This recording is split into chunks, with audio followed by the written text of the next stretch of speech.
Welcome to Goldwynn Dinner Club. I'm Grif. I'm Parker. Today we're going to be checking out Super Metroid for the Super NES. Now, Grif, you're playing with power.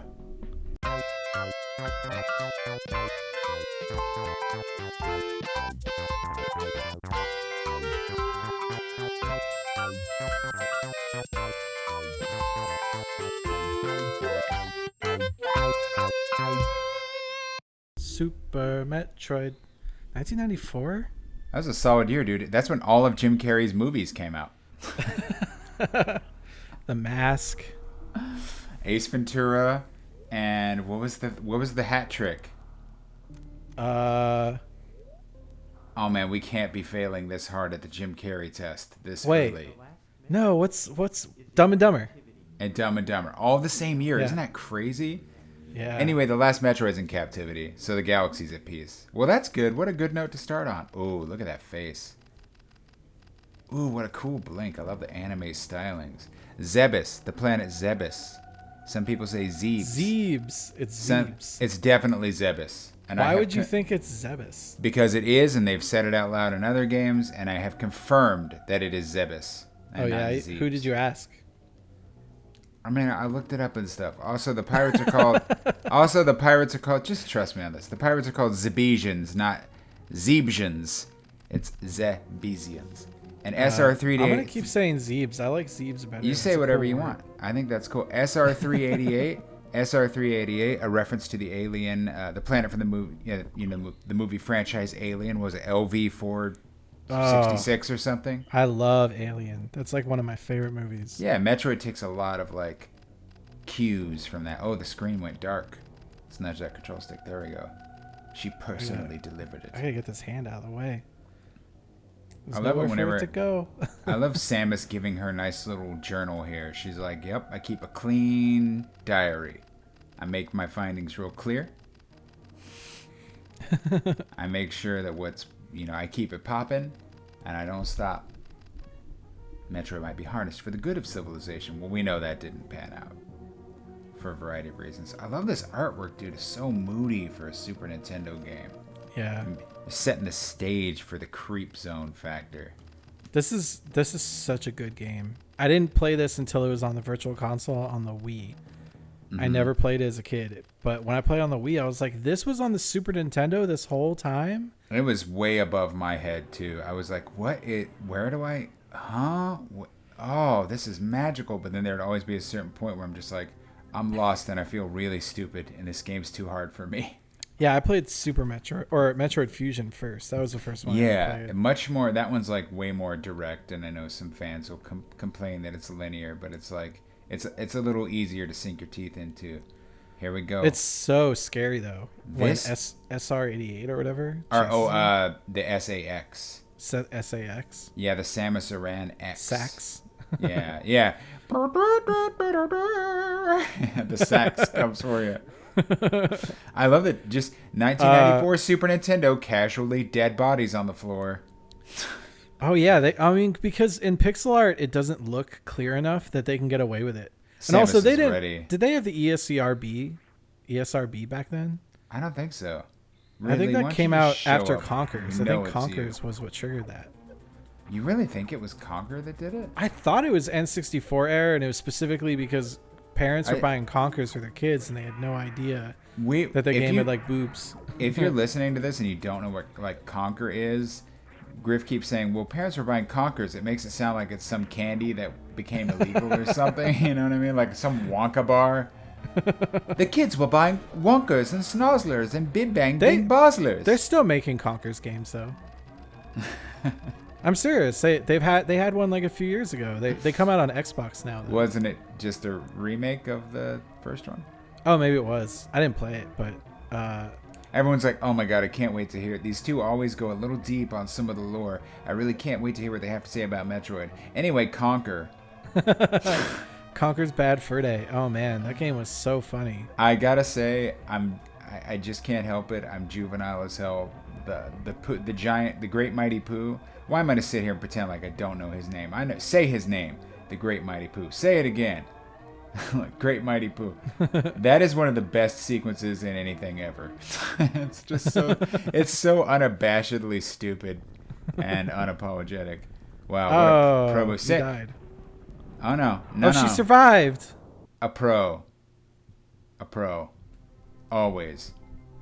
Planet Zebes. Zebes. Sounds like, doesn't it sound like a bully's nickname for a nerd in the 80s or whatever? And everyone like, get over here, you Zebes. No, it just sounds like an alien premise. It just sounds like an alien word. Favorite Jim Carrey movie. Favorite Jim Carrey movie? Yeah. Oh my God. Oh man. There's a lot. There are so many. They're all good for different reasons. I mean, the first few I listed are gold, but for some reason, oh my God, dramatic or comedy? Because he's a great dramatic actor. Well, mine's more or less dramatic. Okay, can we limit it to one or the other? Sure. Okay. Let's do comedy then dramatic. Okay, favorite comedy? I'm gonna say Ace Ventura 2. Oh, that's mine too. Yeah. There's something about. And I didn't know for the longest time that it was written and directed by the Kung Pao Enter the Fist or whatever, like that dude. Oh, the guy who something wrote Odenkirk. Oh, Odekirk, yeah. Odekirk, yeah. Or whatever. Yeah, he who wrote and directed that. He wrote Ace Ventura, and I'm like, that makes so much sense because he's such an annoying person. Like he knows how to annoy people, and that's Ace's number one thing. And it's like, you think back on it and you're like, there's no way it's still funny. And you go back and watch it and there's something irresistible about someone who's just that annoying all the time. He never stops. And the scene where he's doing shadow puppets and grabbing the dude's nipples and saying honk, honk, honk, honk gets me every time. I just can't.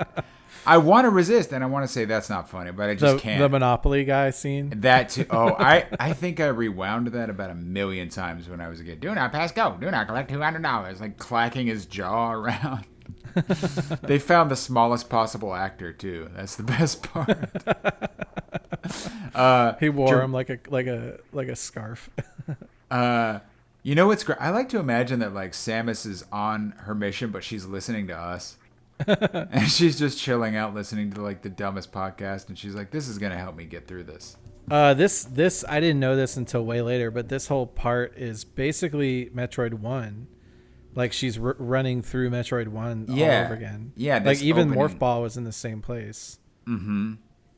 And then Rockets I think are next. That was kind of the thing. That was kind of the in vogue thing for Super Nintendo games for a while, to just be the super version. You know what I mean? Like Castlevania 4 is just Castlevania 1, but super.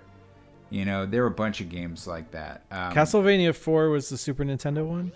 Yeah. It was called Super Castlevania 4. That's the only one I played. That one's really good.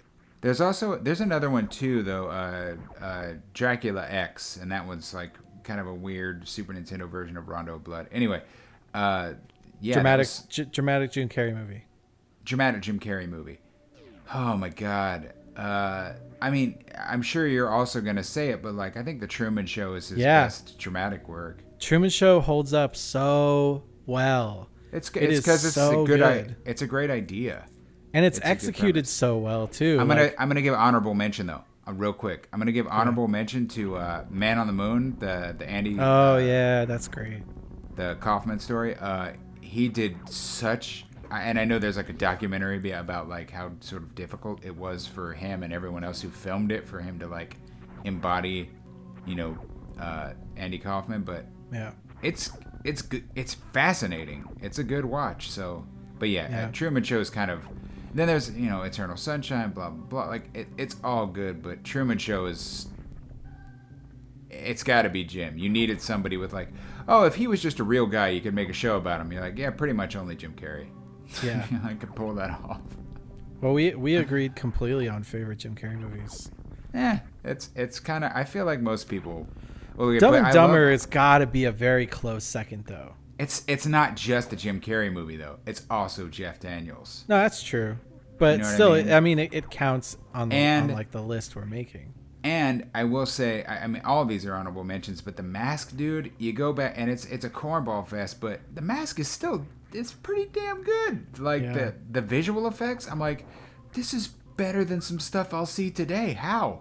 Yeah. How is this better? And I think it's just took a little more time with it. They were so scared of it not looking good that they like took the time to stage it and light it properly. The Mask was the first of those to come out. Like they made that one not really knowing if Jim Carrey was going to be like a box office seller, right? Yeah. They were like really worried that wasn't going to work out for them.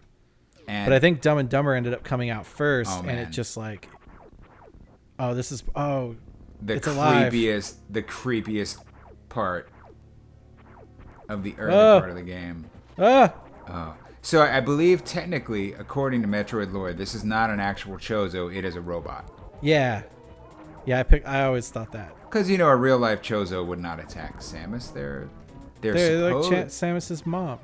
Yeah, supposedly. Although it's running around without a head on, so it's definitely a robot. It's strongly hinted at in the Samus Returns remake that there is a separate, somewhat evil sect of the Chozo throughout the galaxy. And I really hope they explore that in Metroid Dread. Coming out in October. I'm so excited. Oh, I can't wait. That's why we're doing this, actually, because Metroid Dread. We're getting keyed coming up. Out.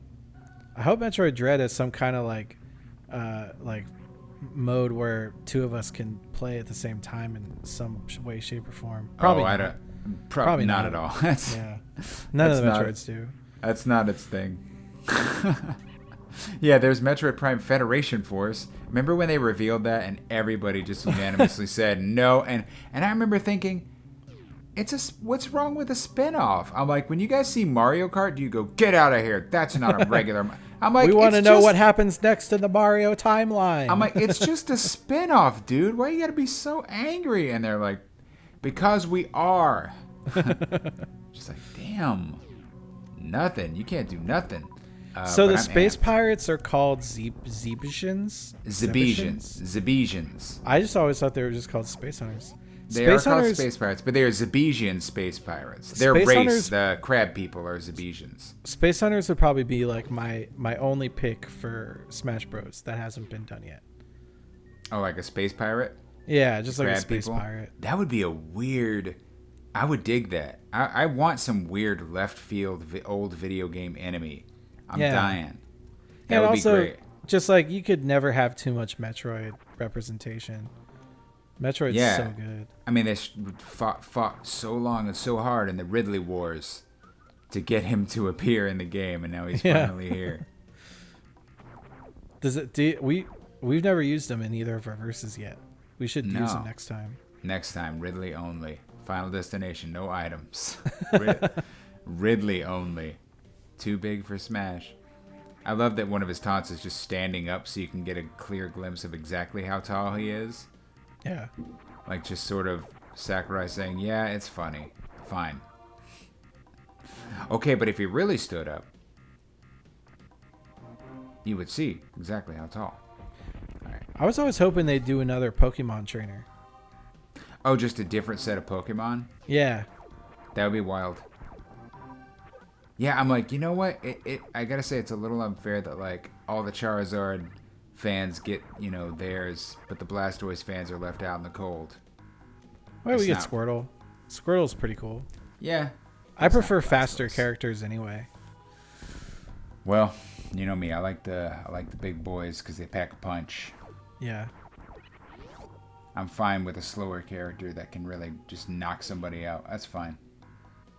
They used to be Ganondorf, but they made him really fast in the most recent one. I just am like, I'm ready for them to get rid of the clone Captain Falcon gameplay and have it be a completely... They keep slightly nudging it, and I'm like, just have the guts to delete it. Well, that concludes the first episode of Metroid, Super Metroid. Super Metroid. We're doing a full this is a full playthrough, by the way, so stay tuned. There's going to be a lot more. Mm-hmm. Yeah, we. Yeah, us. See you tomorrow.